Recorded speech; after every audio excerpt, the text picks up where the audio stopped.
अच्छे दिन लोगों के शुरू तो नहीं हुए, लेकिन बुरे दिन मोदी सरकार के जरूर शुरू हो गए हैं।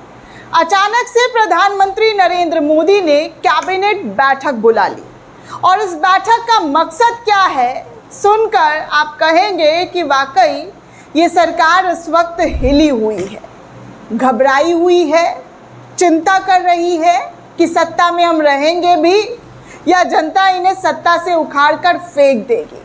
क्योंकि इस वक्त मोदी सरकार के अंदर सिर्फ और सिर्फ मीटिंग, गुप्त मीटिंग, बंद कमरे में मीटिंग, सार्वजनिक मीटिंग, सिर्फ और सिर्फ मीटिंग खेला जा रहा है। और इस मीटिंग के खेलने की वजह है कुर्सी, पावर, सत्ता। और इसी सत्ता को बचाने के लिए अचानक से कैबिनेट मीटिंग बुलाई गई और कैबिनेट मीटिंग में बड़े फेरबदल होने के कयास लगाए जा रहे हैं। हालांकि मीडिया में इन खबरों को क्या बोलकर छापा जा रहा है वो भी बताऊंगी। बाकी आगे आपको ये भी बता दूं कि उत्तर प्रदेश में विधानसभा चुनाव होने वाला है। जल्द ही उत्तर प्रदेश में विधानसभा चुनाव जो है करवाया जाएगा, लेकिन उससे पहले योगी आदित्यनाथ डबल इंजन वाली सरकार डबल बार घबरा गई है, डर गई है, खौफ के साए में है। 8 FIR, 2 गिरफ्तारी। जी हाँ, उत्तर प्रदेश के अंदर जो योगी बाबा अपने विकास की गाथा मंच पर जाकर गाते हुए नजर आते हैं, उत्तर प्रदेश को डेवलप सिटी बताते हैं दोस्तों। डेवलपमेंट की वो यहाँ पर काम की गई है कि ऐसा किसी राज्य में नहीं हुआ होगा जितना उत्तर प्रदेश के अंदर योगी बाबा ने करवाया है। और करोड़ों रुपए प्रचार प्रसार पर भी खर्च हुआ है।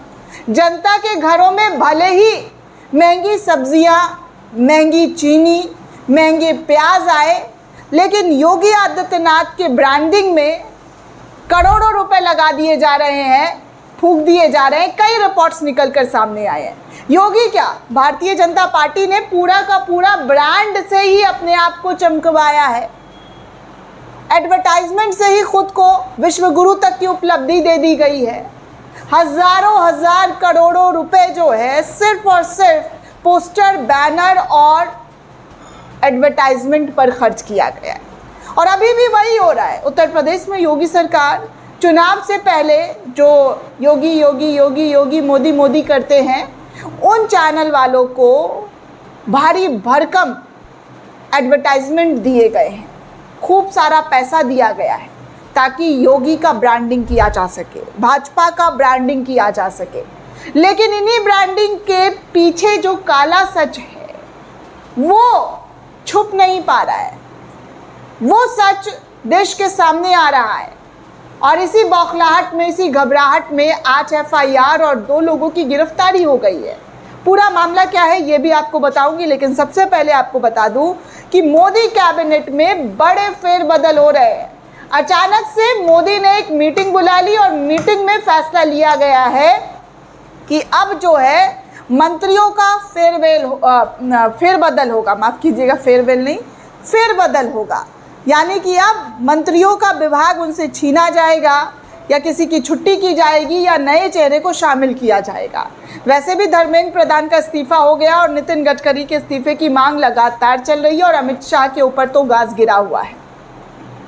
नितिन गडकरी एथेनॉल और सड़क जो देश के अंदर विकास किया है, वो विकास आए दिन चरमराती हुई नजर आती है। जो करोड़ों रुपए खर्च करके, 1000 करोड़ रुपए के लागत से एक्सप्रेसवे बनता है, पुल बनता है, और वो सब पहली बरसात में टपकते हुए, गड्ढा होते हुए, दरार, पानी सब देखने सुनने को मिल रहा है। और एथेनॉल पर तो वो बुरी तरीके से घिरे हुए दोस्तों, लोगों की गाड़ियां खराब हो रही हैं।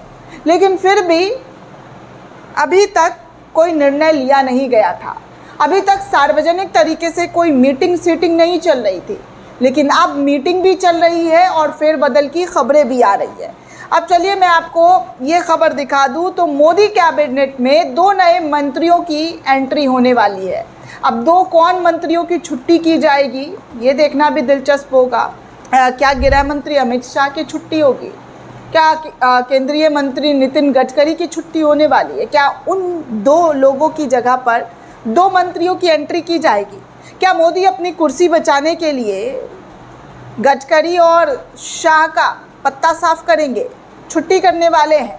क्योंकि दोस्तों, केंद्रीय कैबिनेट में फेरबदल को लेकर अभी तक तो आधिकारिक जानकारी नहीं आई है, लेकिन भारतीय जनता पार्टी के नए अध्यक्ष जो बने हैं, राष्ट्रीय अध्यक्ष नितिन नवीन की नई टीम के ऐलान के बाद चर्चाएं जोरों शोरों से है राजनीतिक गलियारों में कि एनडीए यानी कि नेशनल डेमोक्रेटिक अलायंस इससे जुड़ा ऐलान कर सकती है कि दो केंद्रीय मंत्रियों की छुट्टी हो सकती है और 2 नए चेहरों को जो है पार्टी में शामिल किया जा सकता है। खास बात है कि इस संभावित फेरबदल में 2 मंत्रियों की एंट्री जो है वो पक्की नजर आ रही है। नए मंत्रिमंडल में किन नेताओं को शामिल किया जाएगा, इसको लेकर सिर्फ अटकलों का ही दौर चल रहा है। पहले कहा जा रहा है कि जुलाई में से लेकर बड़ा फैसला लिया जा सकता था, लेकिन अब सत्तारूढ़ गठबंधन के किसी भी दल में कुछ नहीं कहा जा रहा है, सब चुप है, सिर्फ मीटिंग का दौर और सिलसिला चल रहा है। हाल ही में मंत्री पदों में कुछ बदलाव भी देखने को मिले हैं। इनमें ताज़ा मामला शिक्षा मंत्री का आप देख ही चुके हैं। गोदी मीडिया वाले लिख तक सही से नहीं पा रहे हैं कि भैया ज़बरदस्ती इस्तीफ़ा दिलवाया गया है। खैर दोस्तों, आपको बता दूं तो दिल्ली में धर्मेंद्र प्रधान के खिलाफ जमकर इस्तीफे की मांग की गई। पिछले कई महीनों से की जा रही थी, लेकिन जब दिल्ली की सड़कों पर लाखों की तादाद में छात्र उतरे, तब धर्मेंद्र प्रधान का भारतीय जनता पार्टी के जरिए इस्तीफा जबरन दिलवाया गया, जनता की वजह से, छात्रों की वजह से, नहीं तो कोई मूड नहीं था। आपने देखा कि जब संसद भवन आए तो धर्मेंद्र प्रधान का कितना इस्तकबाल, कितना स्वागत, कितना सत्कार किया गया, जैसे मानो इन्होंने देश के लिए कोई बहुत बड़ा कीर्तिमान रच दिया हो।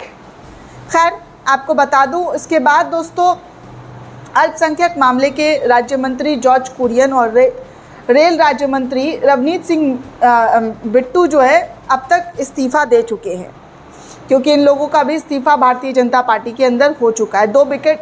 3 विकेट भारतीय जनता पार्टी में ऑलरेडी गिर चुका है। कहा जा रहा है कि सोचिए, खबर तक अभी तक सामने नहीं आ रहा था कि ये लोग भी इस्तीफ़ा दे चुके हैं। कहा जा रहा है कि प्रहलाद जोशी जो नए शिक्षा मंत्री बने हैं, उसके अलावा अल्पसंख्यक मामले के राज्य मंत्री जॉर्ज कुरियन और रेल राज्य मंत्री रवनीत सिंह बिट्टू इस्तीफ़ा जो है पार्टी से दे चुके हैं। हाल ही में हुए राज्यसभा चुनाव में दोनों ही नेताओं को उम्मीदवार नहीं बनाया गया और संभावनाएं जताई जा रही कि आगामी पंजाब विधानसभा चुनाव को देखते हुए पार्टी बिट्टू को राज्य में चुनाव संबंधी अहम जिम्मेदारी दे सकती है। हालांकि इसे लेकर पार्टी ने औपचारिक रूप से कुछ भी घोषणा नहीं किया है। 2 केंद्रीय मंत्री हरदीप पुरी और BL वर्मा का राज्यसभा में कार्यकाल नवंबर में ही समाप्त हो चुका है और अब ये देखना होगा कि उच्च सदन के लिए उन्हें फिर से उम्मीदवार बनाए जाने के संबंध में शीर्ष नेतृत्व का क्या फैसला होता है। इसके अलावा केंद्रीय मंत्री पीयूष गोयल को पार्टी का राष्ट्रीय कोषाध्यक्ष बनाया गया है। इससे पहले वो मई 2014 में नरेंद्र मोदी सरकार के गठन से पहले इस पद पर रह चुके हैं। प्रधानमंत्री नरेंद्र मोदी की अगुवाई वाली टीम में किस नेता की एंट्री होगी अब तक तो साफ नहीं है, लेकिन PTI के सूत्रों के हवाले से जून में बताया गया था कि उत्तर प्रदेश, उत्तराखंड और पंजाब में अगले साल विधानसभा चुनाव होने वाले हैं। इसीलिए 3 राज्यों के और प्रतिनिधियों को मोदी मंत्री परिषद में जगह मिलने की संभावनाएं जताई जा रही है। एजेंसी के मुताबिक सरकार से हटाए जाने वाले कुछ मंत्रियों को राज्यपाल पद की जिम्मेदारी दी जाने की संभावना है, लेकिन बड़े बदलाव भारतीय जनता पार्टी में चुनाव को मद्देनजर रखते हुए हो सकता है। वहीं अब चलिए आपको बता दूं कि योगी सरकार सत्ता जाने के डर से कि कैसे उत्तर प्रदेश में इनकी नैया डूब रही है और रैलियों का क्या हश्र हो रहा है, और अब जो छात्र, चाहे वो जेन ज़ी हो, जेन अल्फ़ा हो, वो लगातार उत्तर प्रदेश की सड़कों पर अपने हक के लिए आवाज़ बुलंद कर रहे हैं। शिक्षा व्यवस्था को ठीक करने के लिए छोटे छोटे मासूम बच्चे सड़कों पर उतर रहे हैं। इसको देखते हुए पहले तो उत्तर प्रदेश के अंदर स्कूल के अंदर किसी की जाने की, जो पत्रकार थे, जो लोग थे, जो वीडियो बना लेते थे, उनकी एंट्री पर बैन लगा दिया गया है। मतलब अब वो एंट्री नहीं कर सकते हैं। लेकिन इसके बावजूद भी कुछ वीडियो सामने आ रहे हैं उत्तर प्रदेश में स्कूल की बदहाली को लेकर, जिसके बाद यूपी सरकार के ज़रिए, योगी सरकार के ज़रिए बदहाल स्कूल के वीडियो बनाने पर 8 ज़िलों में FIR हो गई है। और मेरठ में 2 गिरफ्तारी भी हो गई है दोस्तों। जी हाँ, उत्तर प्रदेश में सरकारी स्कूल की बदहाल स्थिति की वीडियो के जरिए सामने लाने वाले सामाजिक कार्यकर्ता और राजनीतिक कार्यकर्ता के खिलाफ पुलिसिया कार्रवाई का मामला सामने आया है। प्रदेश में कम से कम 8 जिलों में ऐसे वीडियो बनाए जाने और सोशल मीडिया पर साझा किए जाने के बाद एफआईआर दर्ज की गई है। मेरठ में सरकारी स्कूल की बदहाली का वीडियो बनाने वाले 2 लोगों को जेल तक भेज दिया गया है। वहीं कई जिलों के बेसिक शिक्षा अधिकारियों ने बाहरी लोग यानी कि यूट्यूबर्स और सोशल मीडिया यूजर्स के स्कूल परिसर में बिना अनुमति के फोटो वीडियो बनाने पर रोक लगाने का निर्देश जारी किया है।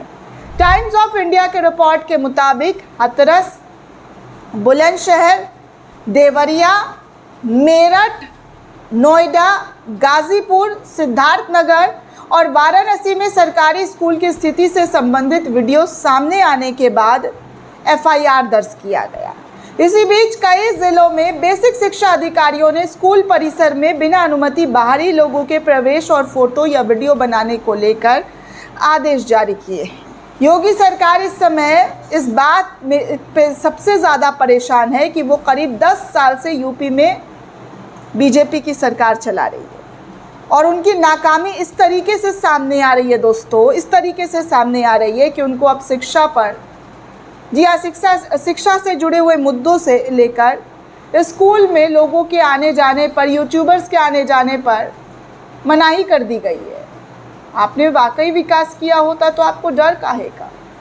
डरते तो वो लोग हैं जिन्होंने काम नहीं किया है, जिन्होंने कुछ नहीं किया है। आपने तो बहुत काम किया है ना। आप दावा करते हैं कि आपके राज्य में, आपके शासन में बहुत विकास हुआ है, तो आप दिखाइए ना विकास को।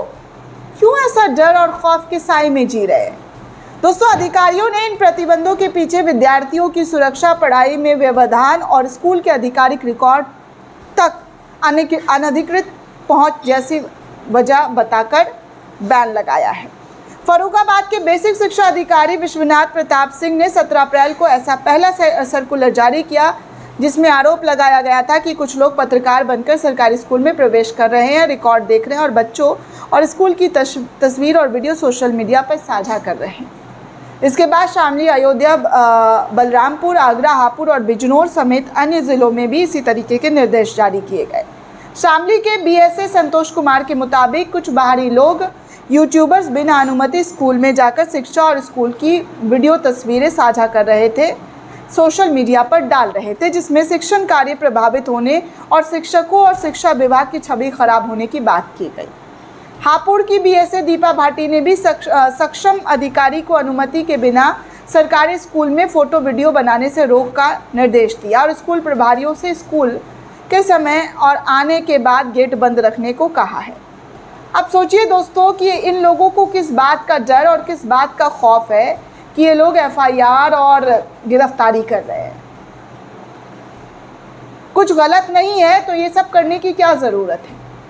लेकिन दिखता है दोस्तों, सब कुछ दिखता है, सब साफ साफ दिख रहा है। आपको भी दिख रहा है, मुझे भी दिख रहा है, और आप भी देख लीजिए कि कैसे बच्चों के भविष्य के साथ खिलवाड़ हो रहा है, कैसे बच्चों के भविष्य को अगर आप सच दिखाने की कोशिश करते हैं तो उसको छुपाने की पूरी कोशिश की जाती है कि भैया जनता तक, लोगों तक सच ना पहुँचे। और इसी खौफ में योगी आदित्यनाथ के ज़रिए ऐसे ऐसे आदेश और फरमान दिए जा रहे हैं, लागू किए जा रहे हैं। कुर्सी बचाने का डर और खौफ साफ तौर पर दिखाई दिया जा रहा, तभी तो एफआईआर और मुकदमा और गिरफ्तारी की जा रही है। सोचिएगा ज़रूर दोस्तों कि क्या अगर सरकार ने वाकई काम अच्छा किया होता तो ये सब करने की ज़रूरत पड़ती? क्या लगता है आपको? कमेंट करके हमें ज़रूर बताइएगा। साथ ही साथ चैनल को ज़्यादा से ज़्यादा लाइक, शेयर और सब्सक्राइब करना बिल्कुल भी ना भूलें। शुक्रिया दोस्तों।